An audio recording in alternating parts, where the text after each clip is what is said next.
is up, everyone? Welcome to the new episode of the LA Volleyball Podcast. If you're new here, each week I'll bring on coaches from the city section to talk volleyball. Last week we had Sina Agassi. This week we have a legend in the virtual building.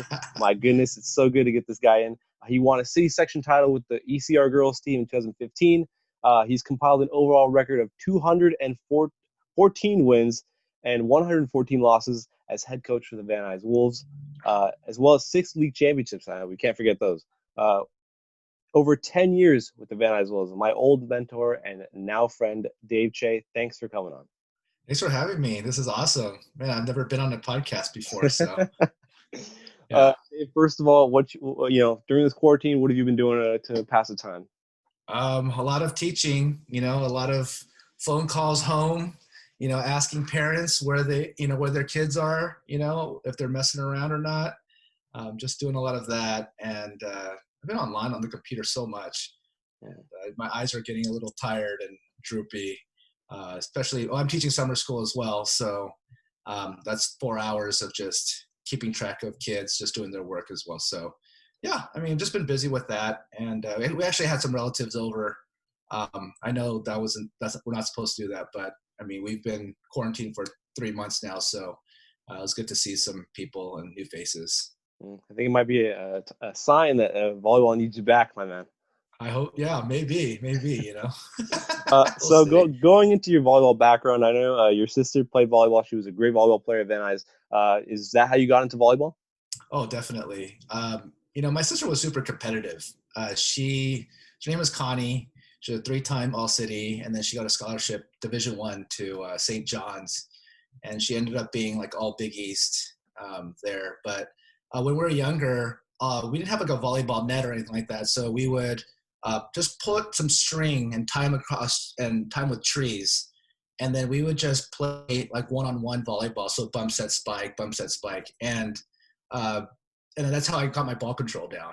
She would serve at me, hit spike at me, and in the beginning it was a little rough.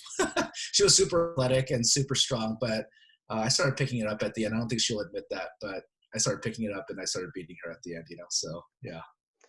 I know you actually ended up being a setter on the 1997 Van Nuys volleyball team, and that team ended up going to the Division 3A finals, which is the last final the boys volleyball team has been at in forever. So could you take us through that game? I know Eagle Rock had a guy by the name Andy Rivera. Yeah. So Eagle Rock and Van Nuys were the two powerhouse teams of that division.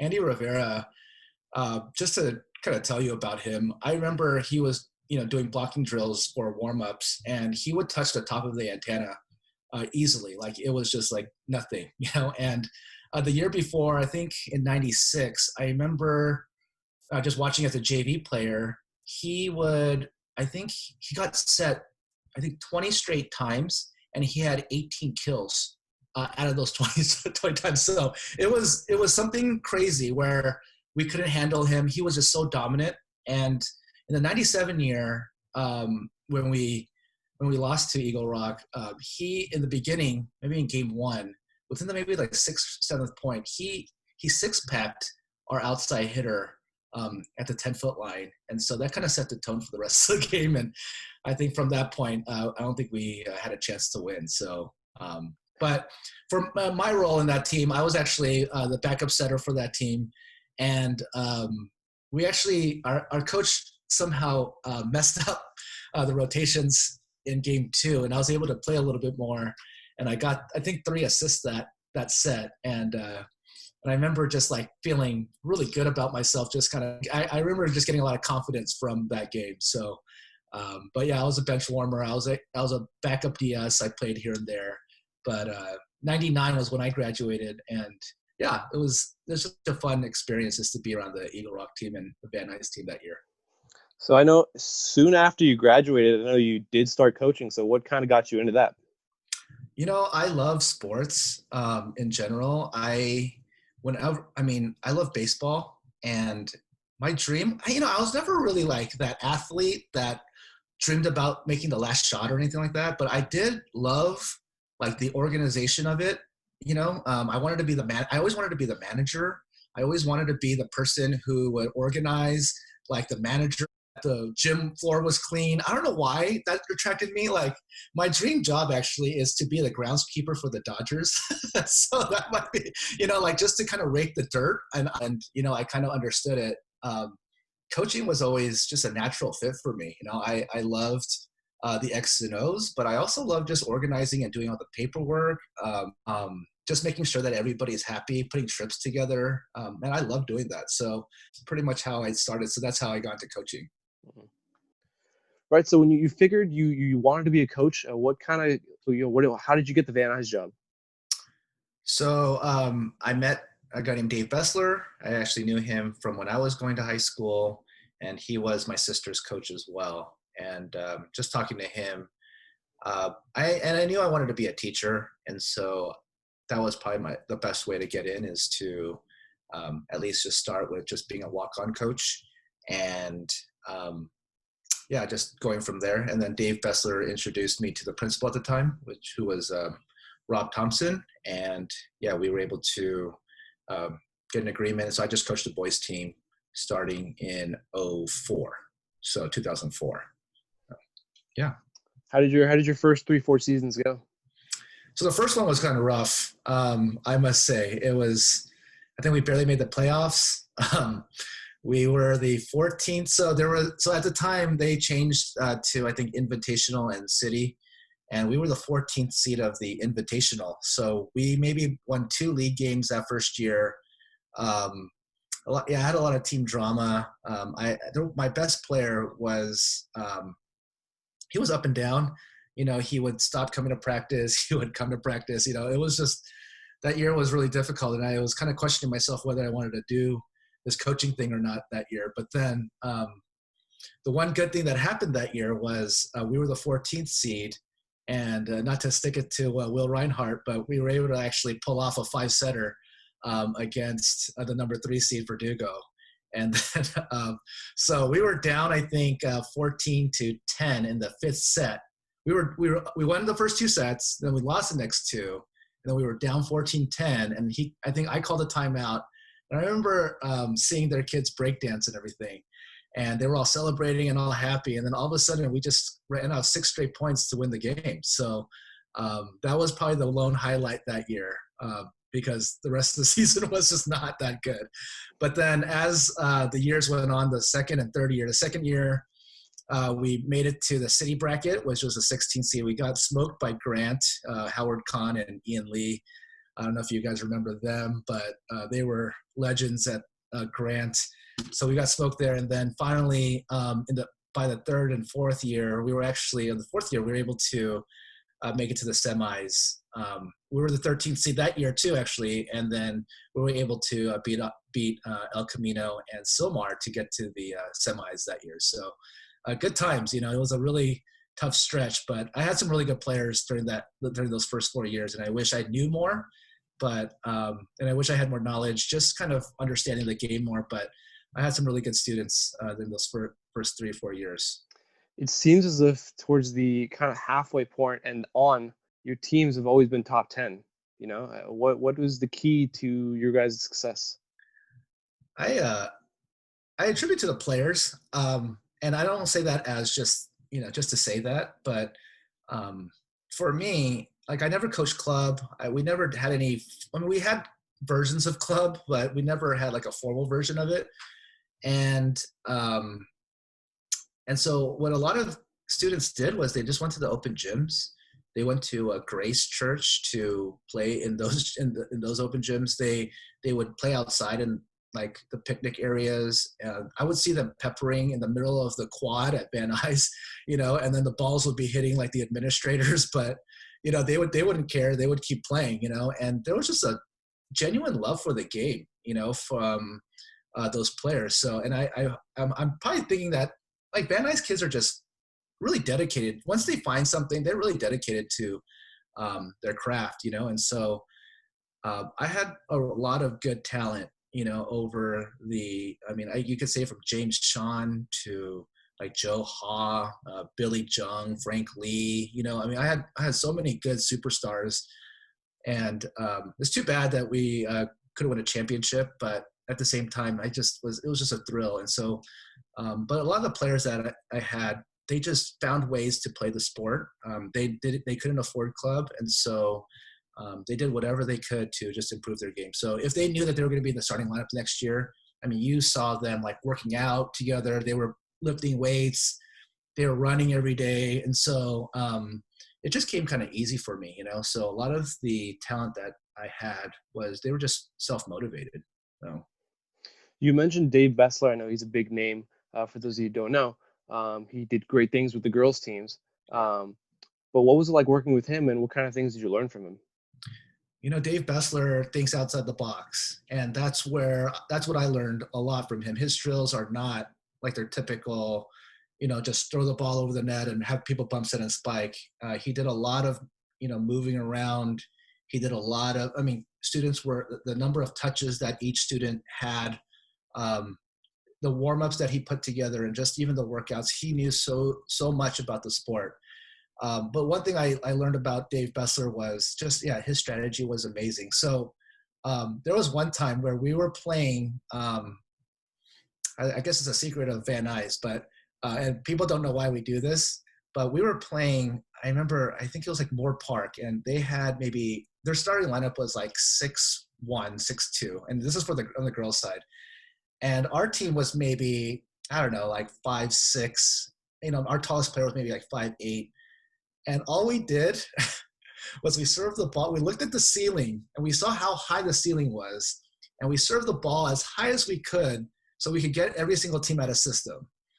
And so when we played Moore Park, all they could do is just roll shot the ball over, because they were trying to run their quick system, but we would serve the ball so high and they would get so antsy and they would get so like frantic. They would often hit the ball out or hit the ball into the net, you know. And so that was the one strategy I'll always remember. And at Van Nuys, if in the big gym, if you know the lights, they kind of go right across, you know. And so if you serve the ball along the lights, then people kind of, I don't know, a little bit, just black out a little bit, not black out, but they kind of get distracted with the lights. They lose the ball in the lights. And just that little second where they lose the ball in the lights, that affects their passing and that affects their accuracy of their passing. So he would think of things like that, you know, and like strategize that way. And so we would have drills where we would serve it against the wall, and then we would just serve it as high as we could. And sometimes the ball would hit the lamp, and then, you know, the lamp would break and the light bulb would break and everything like that. But just the unique strategy and the unique thinking of Dave Bessler, and just the way he played defense and the way he put a game plan together. That was just amazing. So, yeah. I can totally vouch for that, as I've kind of gone through that as well. I actually teach my kids high deep, and serving high deep, and I don't know where it came from, but now I know. Yeah, you know? yeah. That's a Van Nuys strategy, you know, that we'll always use. So I don't want to give up our secrets, but you know. You've had so many memorable battles with the city's best coaches and teams: Tim Bergeron, Will Reinhardt, Armin Mercado. Which matches are most memorable to you? Let's see here. I think, you know, it's funny because the only time we beat Granada was when my first daughter was born, and so I wasn't able to experience that. And I was like, you know, but like she was born on the day that we beat them, and we beat them in 3, I think, that year, you know. And so, yeah, that was awesome. And then Mercado, man, I mean, you know, he's beaten me every single time. I don't know if that's a rivalry, but we've had our battles. I think we mentioned there was a Silmar tournament where, yeah, I think we lost, I think 25-23 in the finals of that tournament. And, you know, he just has this mental edge over me, you know, like he knows what he's doing. And I'm, you know, I get kind of afraid to, I think my weakness is just, I get afraid to win, you know, and I'm afraid to, I don't know why that is. I don't know why that's in me, you know, but right when we're about to win, I kind of freak out, you know, and I just don't know what to do. But Mercado is just such a, you know, an amazing coach, and he just has the mental edge. He knows how to prepare his players for battle, no matter how, you know, I mean, whether his team are super talented or not as talented. I mean, every single game they bring it, you know. I think my best memory, I think, was a game against Carson um, in 2000, I believe it was 12, when this guy named Matt Plimlett, and they brought their whole crowd with them. I thought there was going to be a fight actually right outside the Van Nuys big gym. And so they brought their whole crowd, and it was super intimidating. And so we lost the first set, and their crowd was just all over us. And this was at Van Nuys too. I mean, their crowd traveled from Carson to Van Nuys for this playoff game. And but I'll always remember just how our team kind of stuck it out a little bit, and we just kind of persevered. We were steady in that game, even though we lost the first set. We came back and won the next three, and so that was probably my best. I feel like that was the best coach game and just the best game our team has ever gone through. So, yeah. I know in 2016, in my senior year, we did play Carson, and that crowd is deadly. They Oh are yeah, deadly. yeah. You know? I mean, I just remember their chant too. It's like in the beginning of the game, right before, they do something. I don't know. I don't want to imitate it, but they do something, and it intimidates the heck out of you, along with their crowd, and they feed off that crowd too. So.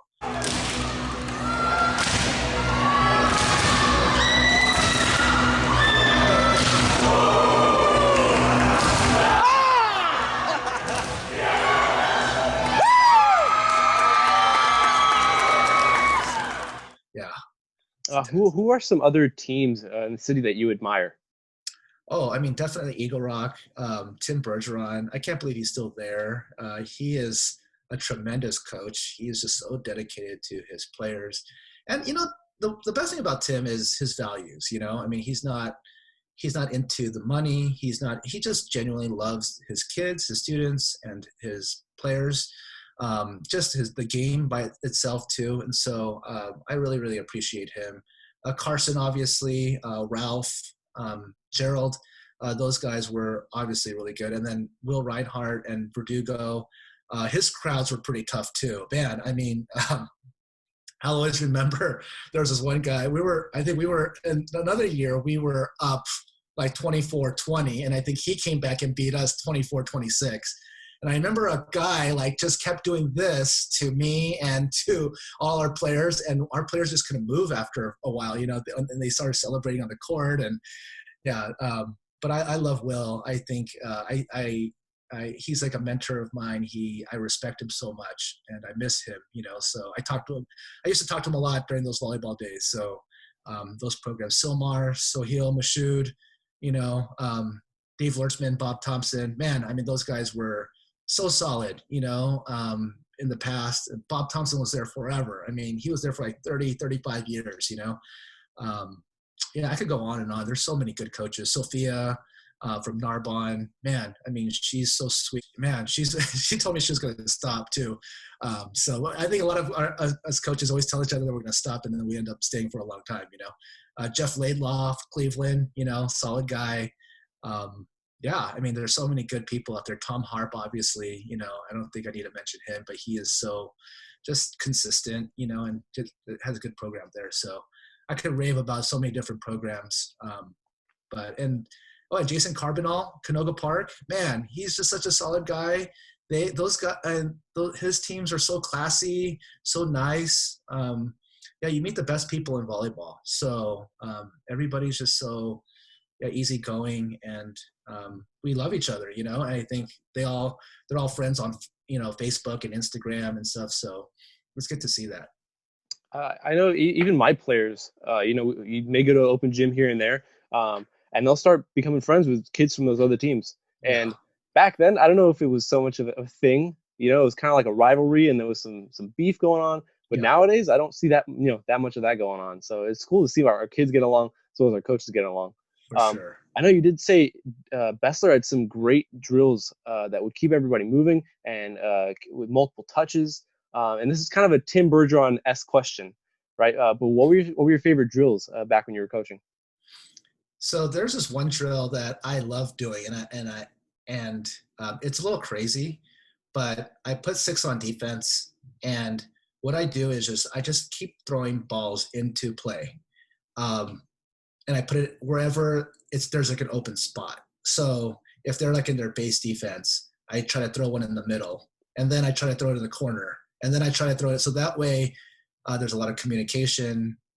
There's a lot of, and a lot of times when we do volleyball drills, it's so like set in their ways, like you're so modified, and that's not reality, in all honesty. Like, when we do hitting lines, we throw the perfect pass to the setter, right?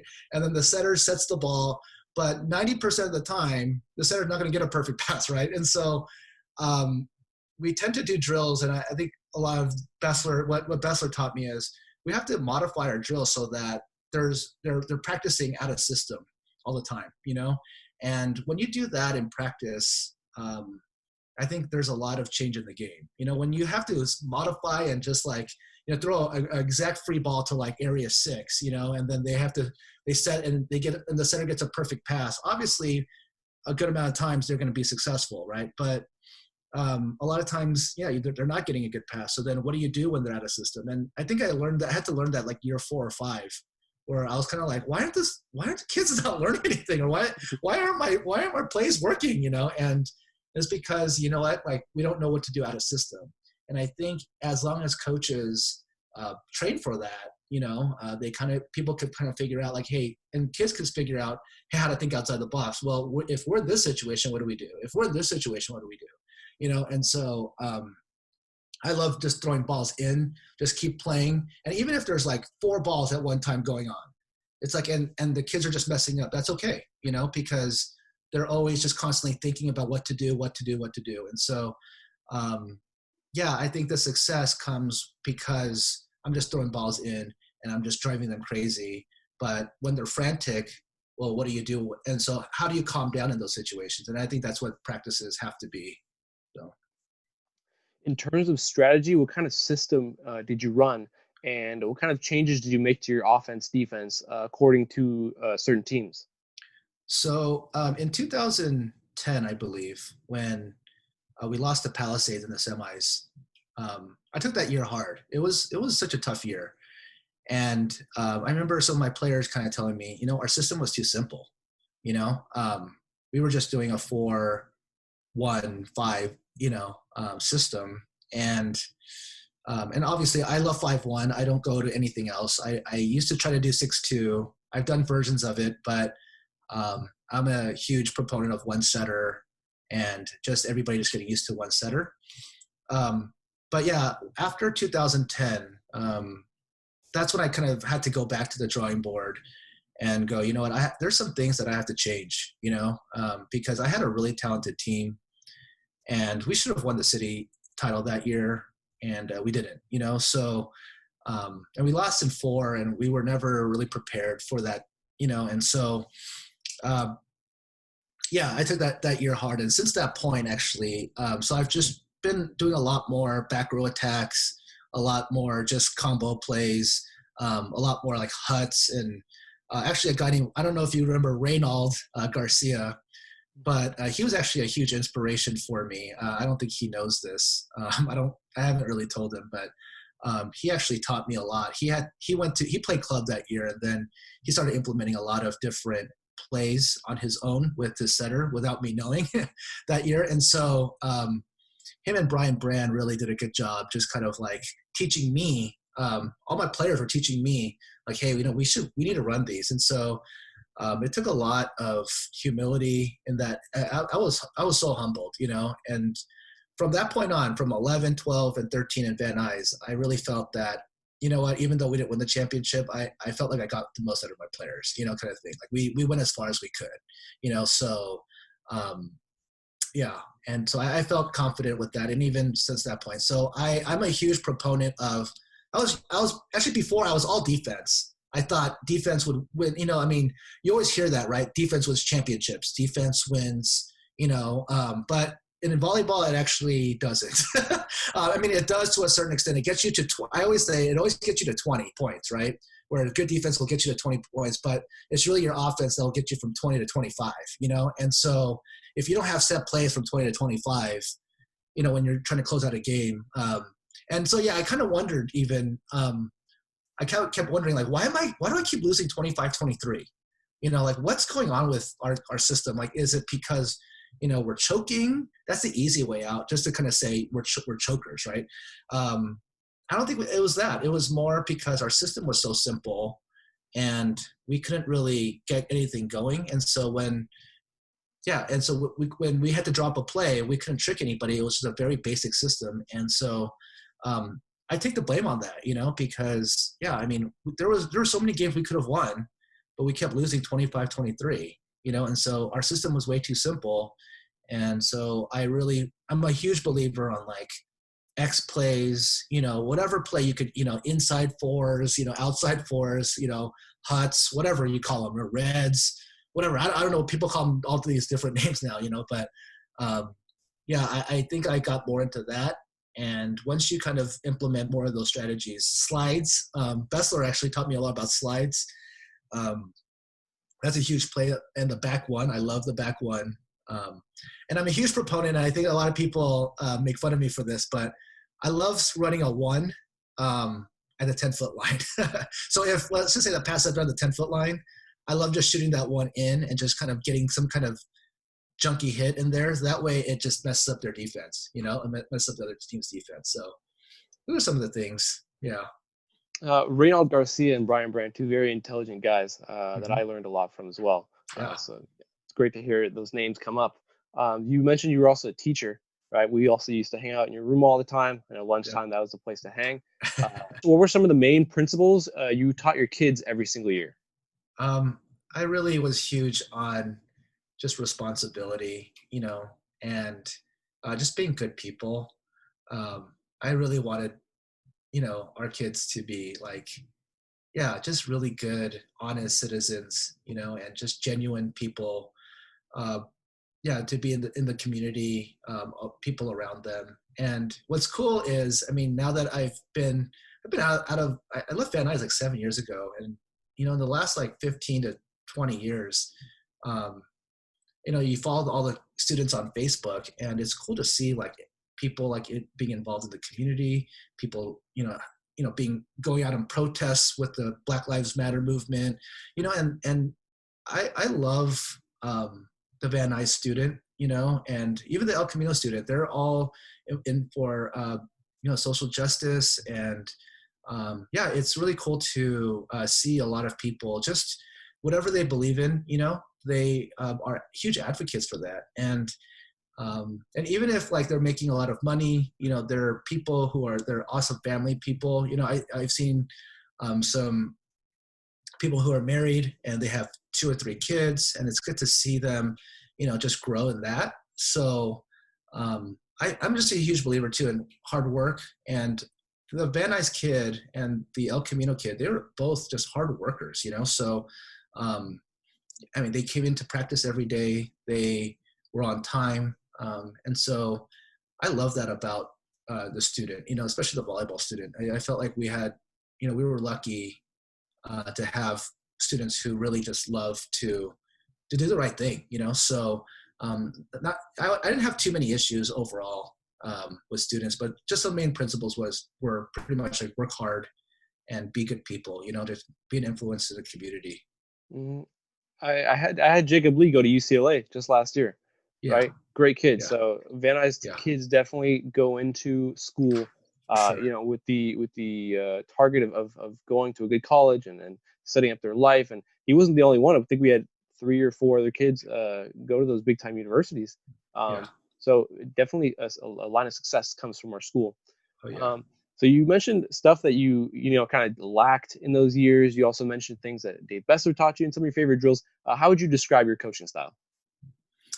It actually changed a lot over in 03 when I first started. I thought I had to be the yeller, the disciplinarian. You guys probably know carpets. So just a lot of different, like, think about the worst punishment, kind of thing. And coach on ones. I don't know if you remember what that was, but just, of course, just all those things. But over the years, my mentality changed a lot too. A lot of it had to do with Armin. He kept telling me to calm down over the years. And so at Taft, and, that had such a huge effect actually on me. Like I kind of started to realize, yeah, that I have a huge temper issue. As in the beginning, I actually got kicked out a few times. Believe it or not, people say I'm a really nice guy, but I got kicked out of a few tournaments because I kept kicking bottles or I kept throwing things. I was like that Bobby Knight, you know. And then as the years went on, yeah, I just kind of, you know, I was like, what's the big deal? You know, like I was like, why am I so uptight with everything? You know, and and there was a lot more. I was just I felt like I was more gracious and more like understanding over the years, and I think the students taught me that.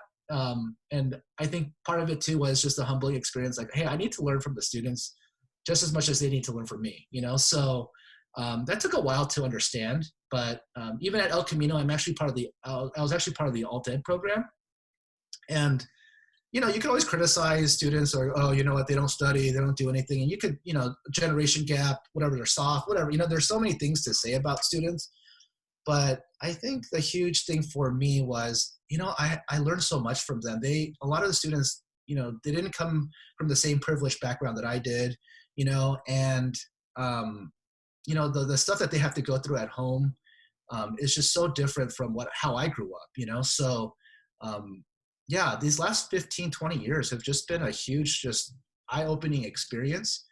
And yeah, so I hope that, yeah, I could, I mean, yeah, it's just the students have been tremendous for me, you know? So, yeah.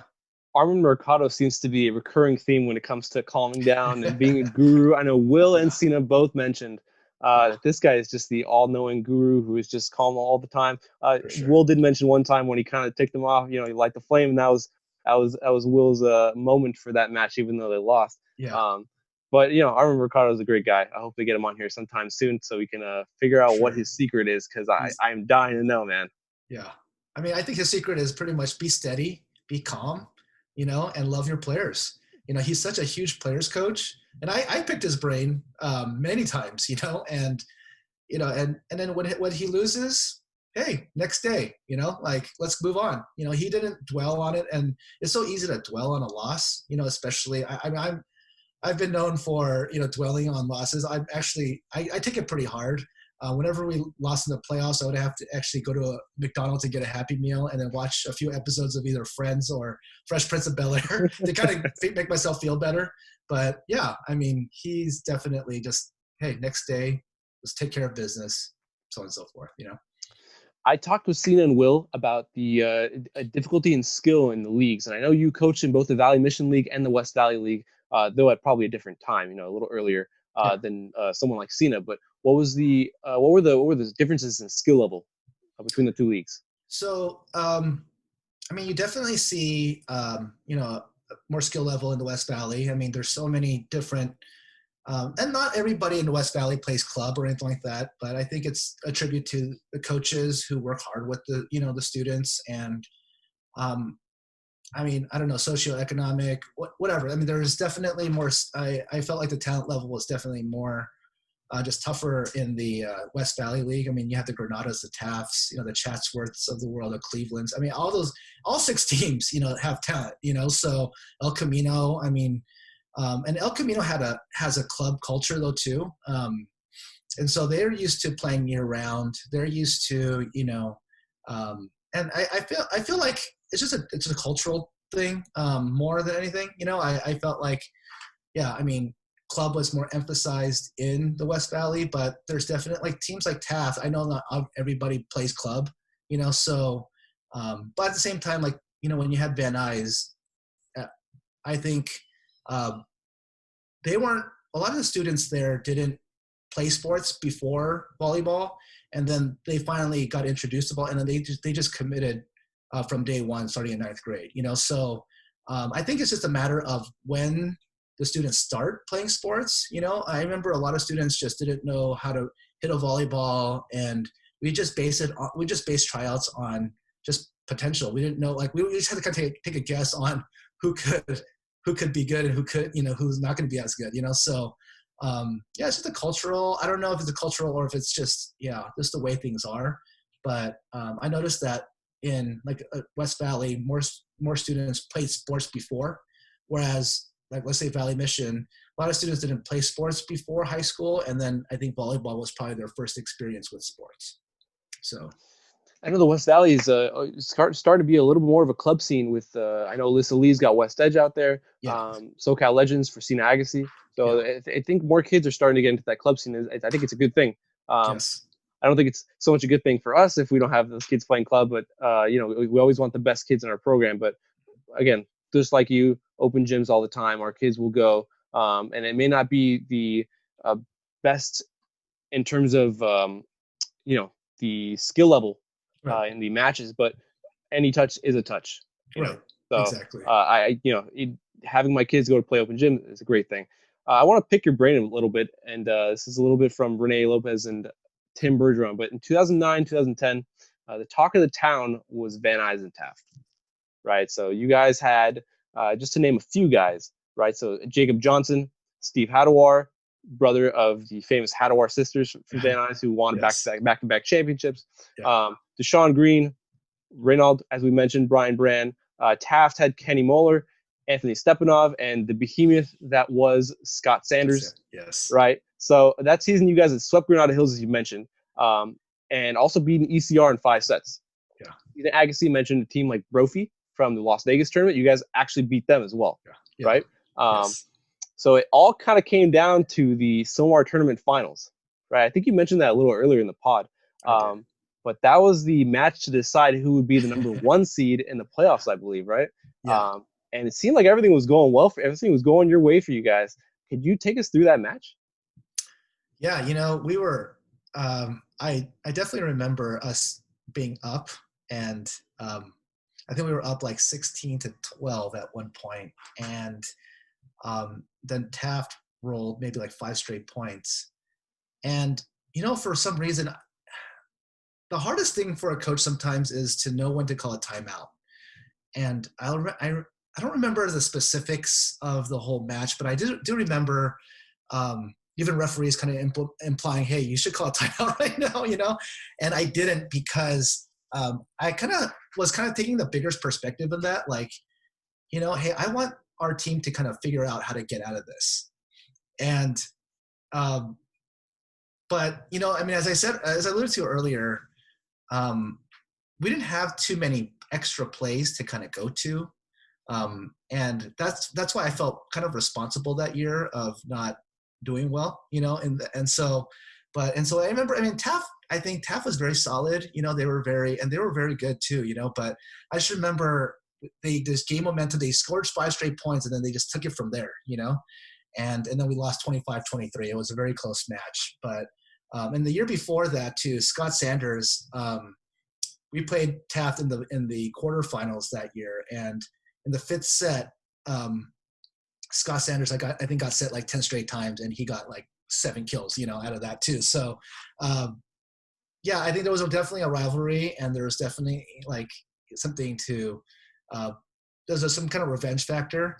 But, as I think when I look back at that match, I think I was just scared, scared to win, and what El Camino actually kind of taught me was, don't be fearful to win, and just, enjoy greatness. And so, yeah, I think what I learned from the El Camino kids was just go all out and just put it on the line, and they didn't care if they failed. They didn't care if they, but I was so scared to fail, and I think because I was so scared to fail, I felt like that's how Taft won that year. Yeah, 2010, that year definitely got away from us, and so, yeah, that's that. I don't remember the specifics of that match, but I do remember not being able to call timeout where I should have, so, yeah.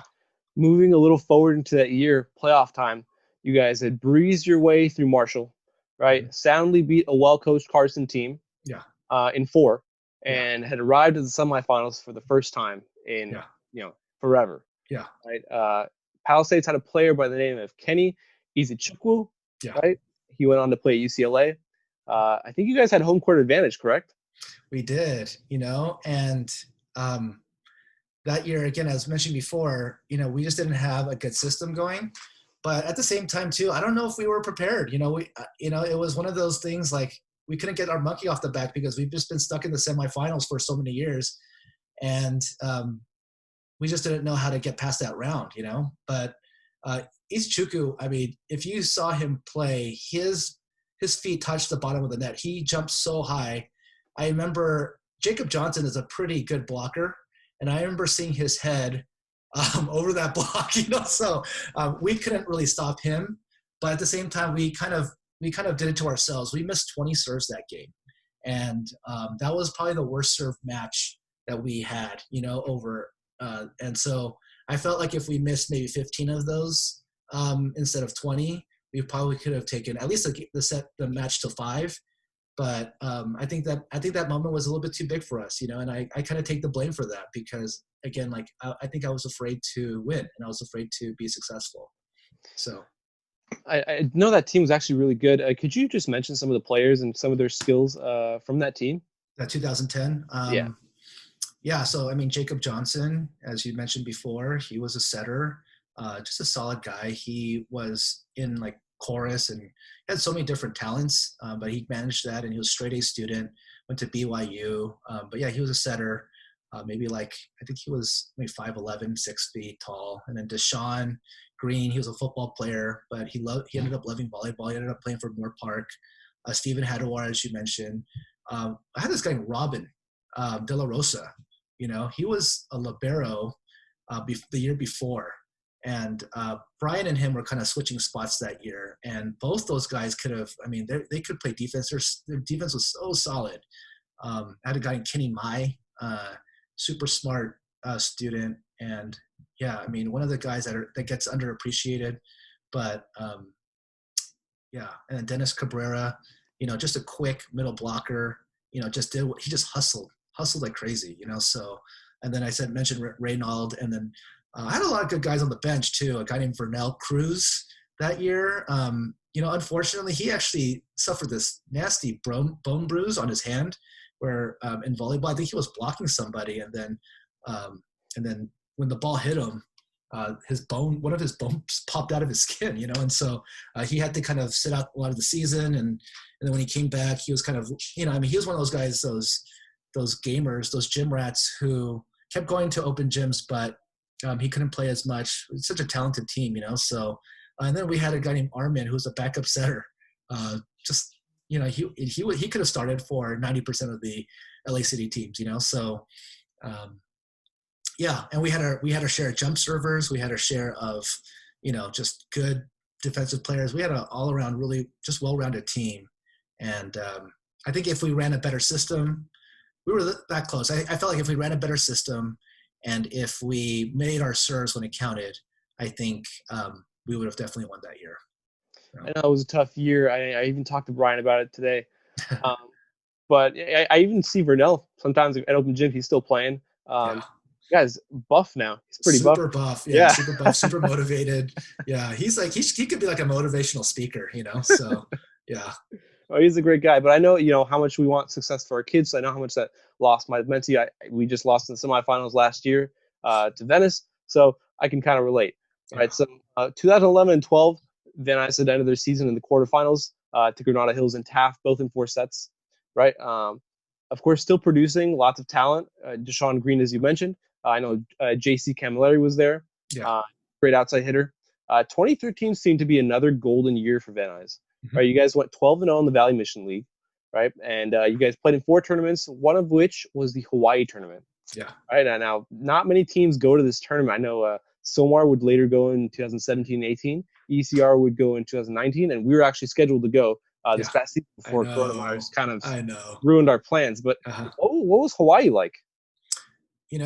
If you can put all your effort into one thing in volleyball, it would be to go to the Hawaii tournament.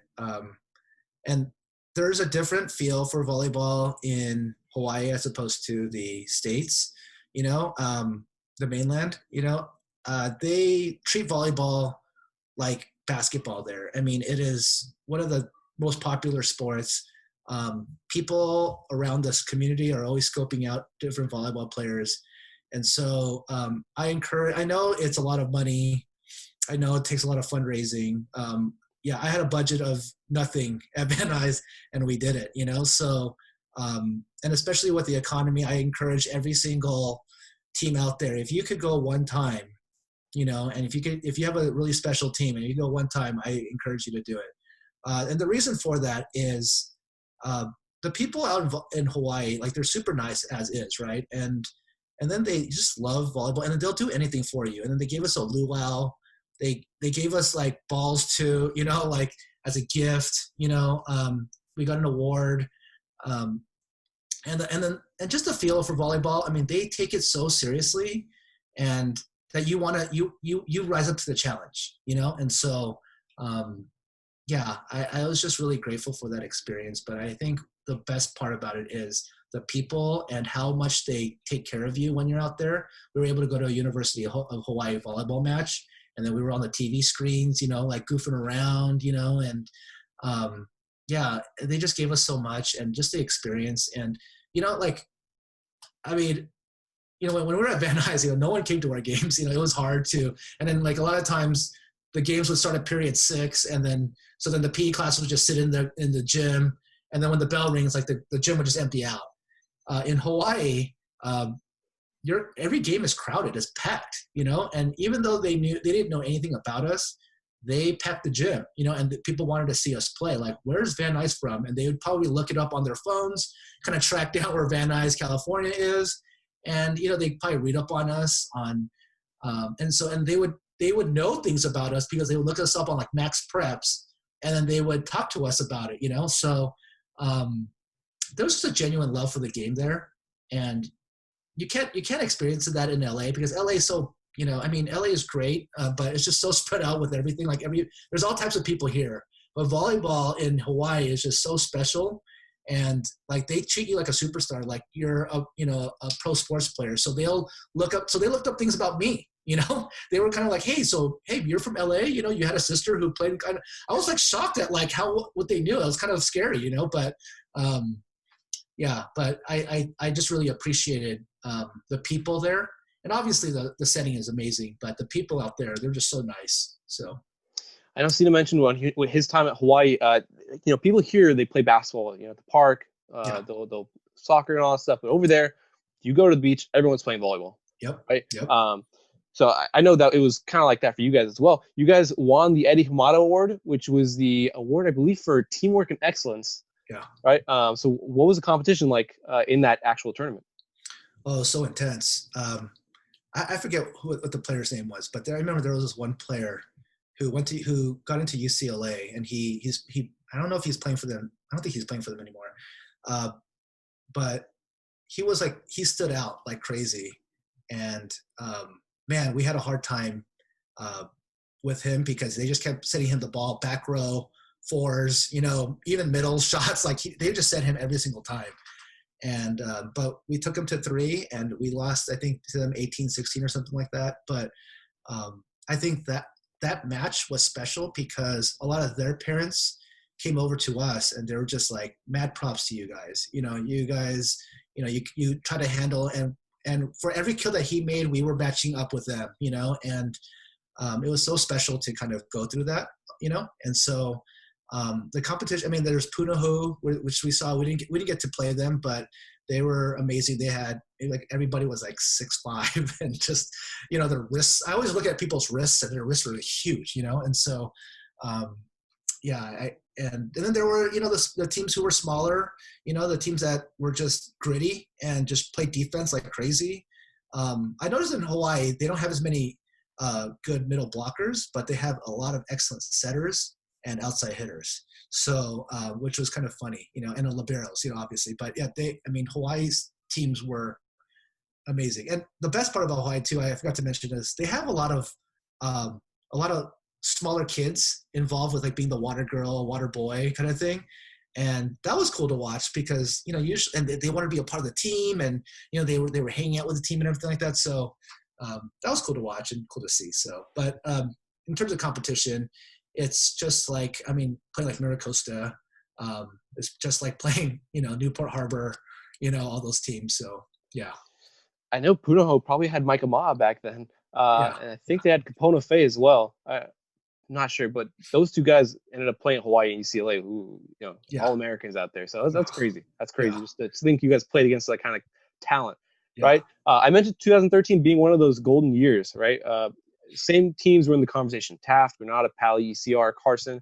Right? I know Carson did have Jordan Molina on that team, who's great. But in terms of your team, what were the strengths? Who were the strengths? Throw out some names. Yeah, that was the 13 year was John Reyes. He was tremendous, just a smart player. He wasn't the tallest, but just the skill set that he had and just what he brought to the game, he was amazing. Amilcar, he was a shorter setter, but he knew so much about the game. And I felt bad because the year before he sat on the bench a lot, but he was a very talented setter. We had a lot of competition in that setting position, the 2013 team was difficult because, we played Palisades and in the quarterfinals, and we were up 2-1. And this is kind of funny because we lost in 5, 16-14, I think, in that last set. We were down, I think, 13-8.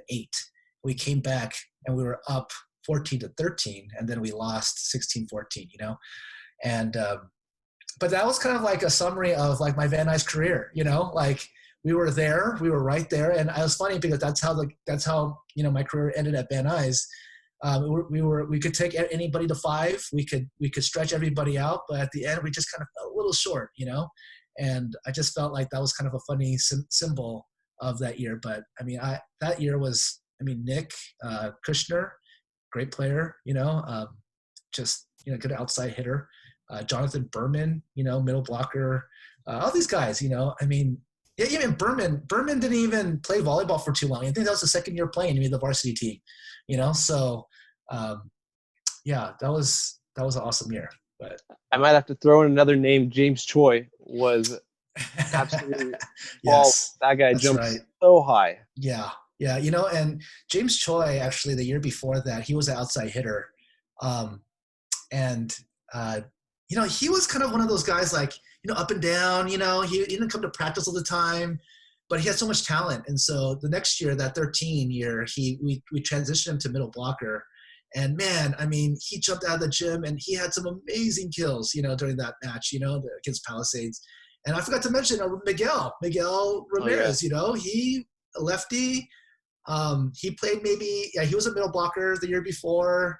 And, just to see him grow in the sport, he came in kind of late, but he blossomed. He was one of those open gym rats too.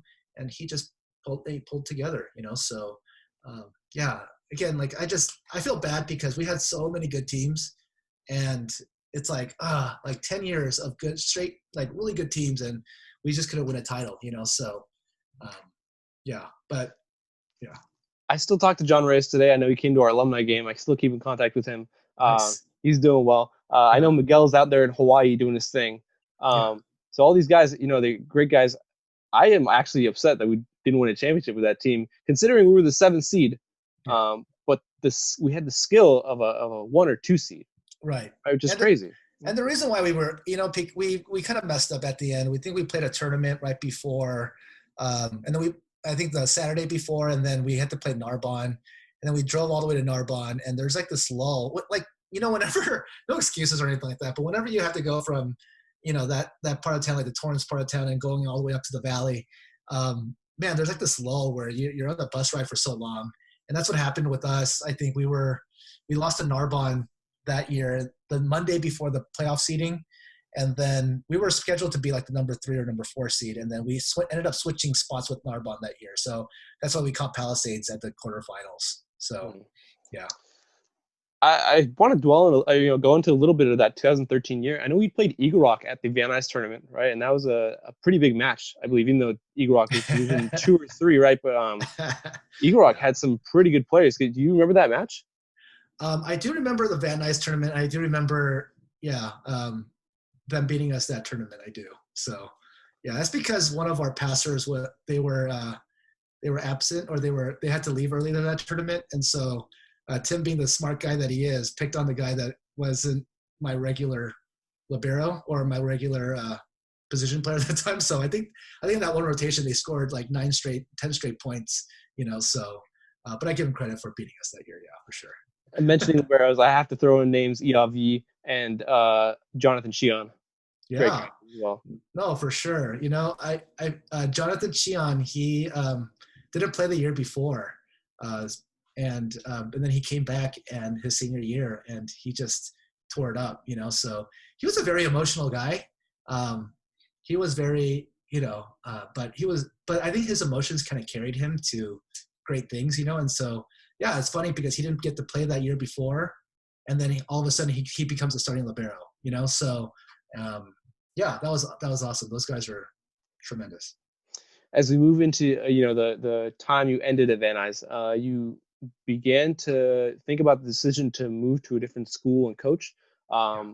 What sparked that change? Well, I think I use this a lot, but when you start to have kids, your perspective kind of changes, and so a lot of it had to do, and I just be honest, a lot of it had to do with money, in terms of I personally wasn't struggling financially or anything like that, but the school wasn't giving me much in terms of signing up for tournaments, and I felt like I was spending about half the time fundraising for different things. And obviously, yeah, we went to Hawaii, and so, um, but yeah, I knew that this couldn't keep. I was hosting 6 tournaments every year. I was doing so much work for the community and stuff like that, and I kind of knew that at the end of the day, I couldn't keep this up. I was kind of losing energy, and then I knew that I had to be home more because of the kids and everything like that. And so it was just time for me to kind of take a step back, and look into different options. So, and I was always actually kind of wondering like what a charter school would be like.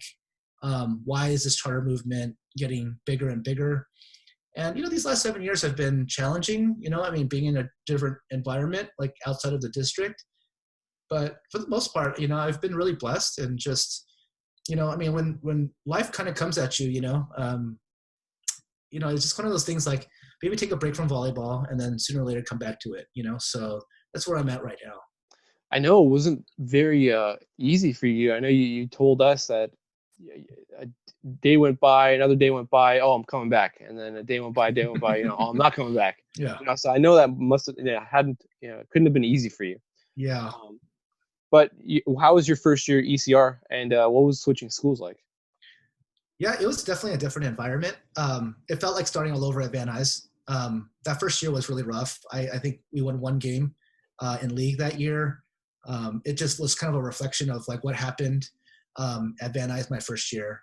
But I knew, I was willing to take those lumps. I had kind of a long view in mind. I just wanted to get rid of a lot of the players who had a bad attitude before, and we were just kind of like, let's start off with freshmen and sophomores.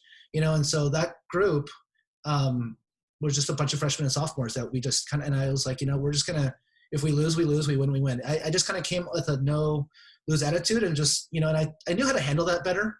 But actually that first year at El Camino was I felt like that was a pretty good year. Even though we won 1 game that in league that year, we actually did well. We started getting better and better towards the end. We actually ended up going 7-2 in the Silmar tournament that year.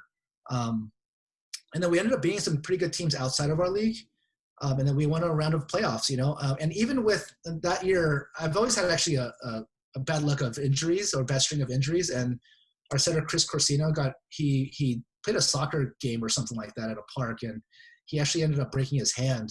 And so that was our only setter at the time. So we ended up losing, I think, to Chatsworth that first year. But yeah, overall, just being at El Camino was just different. But it was great because, and then Alyssa Lee came by. And when she came, I saw a lot of potential in her, and she actually, I told the athletic director at El Camino that if Alyssa could be the best coach in the city. She is amazing, and just how organized she is. And so when I saw her come in, I was like, you know what, like, and I could take some time off, and spend some time with family.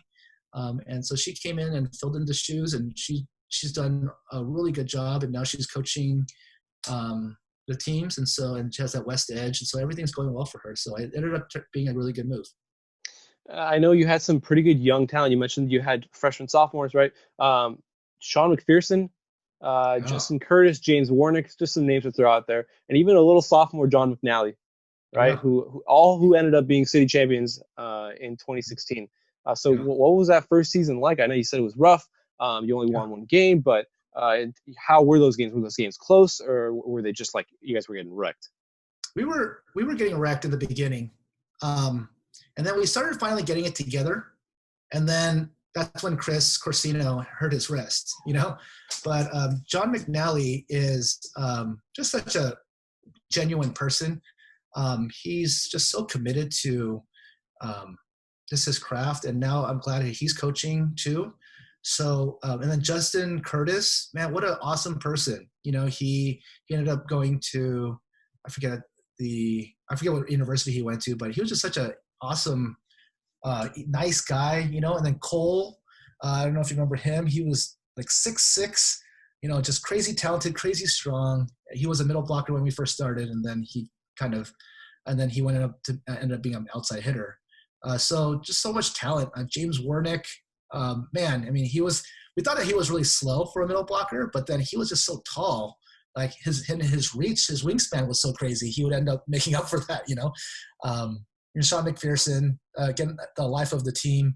Um, very, very difficult personality, but a really good, talented, and then really talented individual. And Jacob, DP, he um, just a strong arm. You know, a lot of these guys played baseball before, and because they played baseball, when they when they spike a ball, it would pop people. I mean, it would be so it'd be hard. So he was one of those guys. So many people to mention. A guy named Joey Ray. Um, Awesome character, awesome person, just a very genuine. And so those guys just really set the tone. Max, Hamoon, you know, all these guys really set the tone for El Camino. So they were tremendous. Yeah, I know you took a bit of a backseat the next girls season, right? Holding the title of president of volleyball operations, as Renee Lopez likes to put it. Um, Yeah. but you still had an equal hand in their championship in 2015. Can you describe that season for us? That season was, I mean, very talented. You know, Izzy Barbera, Trinity Goodman, Celine, Lauren Anderson, and then you know Kashana. I mean, Kashana Williams, who's playing for Long Beach State right now. You know, just a very talented group. That year was a little rough, and Kayla Jax, I got to mention her. Um, you know, Tally Monsalve. You know, so but you know, it was fun, and the reason why that year was fun, it was tough fun, and it had a lot of everything. It was tough because our gym got closed down that year, and so they decided to resurface the floor, and they always do it during volleyball season to make it to prepare for basketball season. So we had to play a lot of our home games. Actually, had to play all our home games on the road. So we had a double. So we had to play at Granada twice. We had to play at Taft twice. We had to play at Chatsworth twice.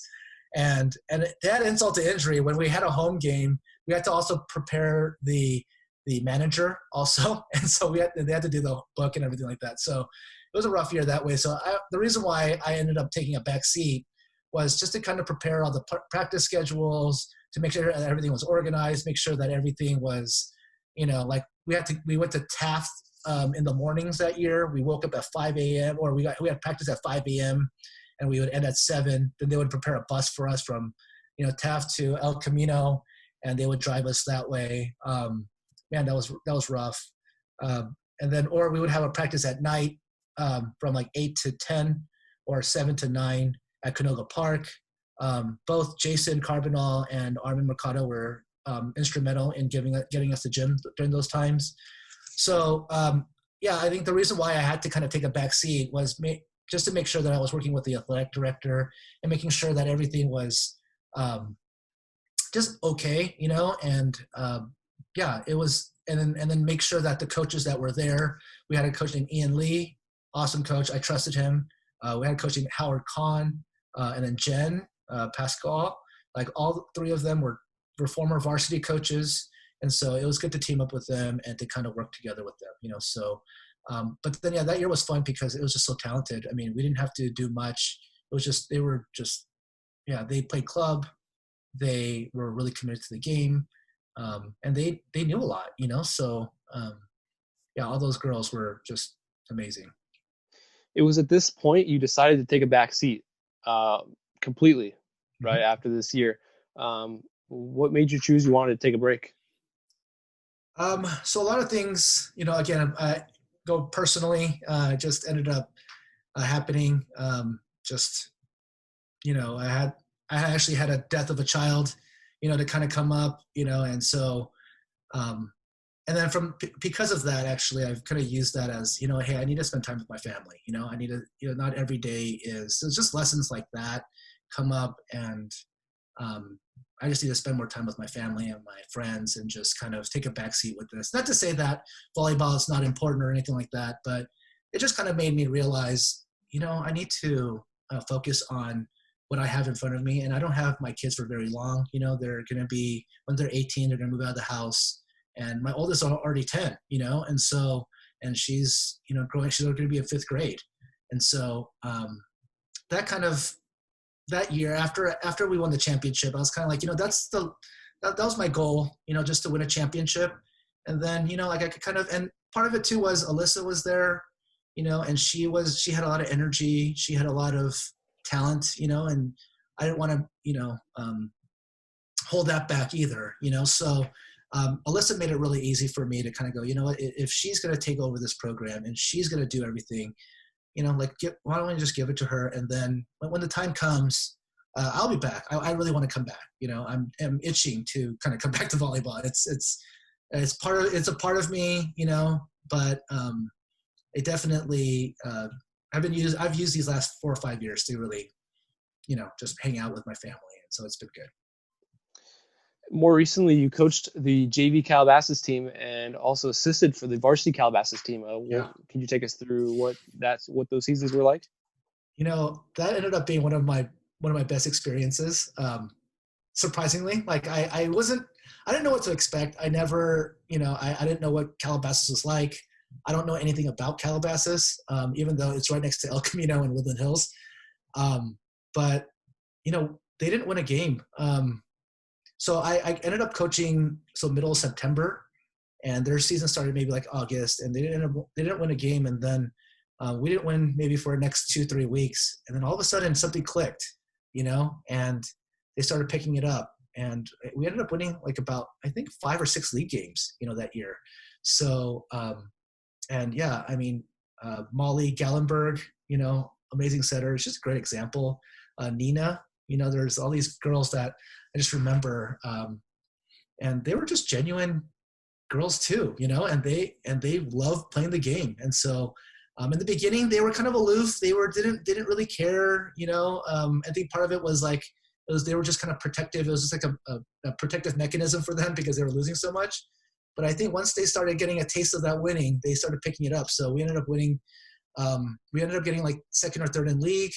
We made a good run at the end, and yeah, that ended up being one of the better experiences. Like I didn't think like things would change that fast. I only coached them maybe for like a month and a half, but things changed really fast. And then they learned how to play defense. They learned how to spike the ball. They learned how to run a system, and yeah, it was great. So Moving on to some of your personal favorites, what was your biggest win versus a city school, and what was your most disappointing loss to a city school? I could start with the disappointing one. It was definitely Palisades. Both years, actually, the 2010 and 2013. I could definitely say both years that we had them, especially 2013. Man, I mean, you couldn't get any closer than that, I, I, I mean, it was against Randy Stoklos, a beach volleyball player, and I mean, you see like me 5'8", and then like a 6'7", 6'8" guy on the other side, and you're just like going head to head with him, and that was so exciting. But yeah, and definitely like my biggest wins were in 04, 05. I forget which year, when we beat El Camino in 5, and ironically, I ended up going there. We beat them in 5. They were the 4 seed, and we were the 13 seed, as I mentioned before. And we ended up beating them in 5 sets. And then 2 nights later, we ended up being Silmar, 16-14 in the 5th set as well. So that was the beginning of Van Nuys volleyball kind of thing, just kind of like, hey, we're back. We're we're ready to, go for the championship. And yeah, I mean, and now that you've taken over, it's like, yeah, they've been, the program hasn't looked back since, so we've always kind of been in the top 10, and I'm really proud of that, so yeah. I know that you're a pretty humble guy, I would say. No one has anything bad to say about you. Everyone's like, you cannot hate on David Chae. Everyone loves David Chae. So in your tenure, right, a team that wasn't yours, right? What was the best boys and girls team that you've witnessed that wasn't yours? What do you mean by wasn't mine? Like in terms of like I just took over, or I Like mean in no, terms. like you saw a Ooh. team you'd witnessed.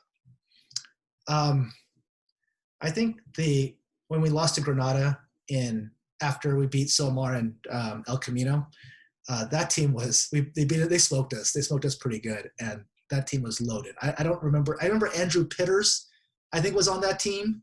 I don't remember any of the names, but those Granada teams were. I mean, I think we would.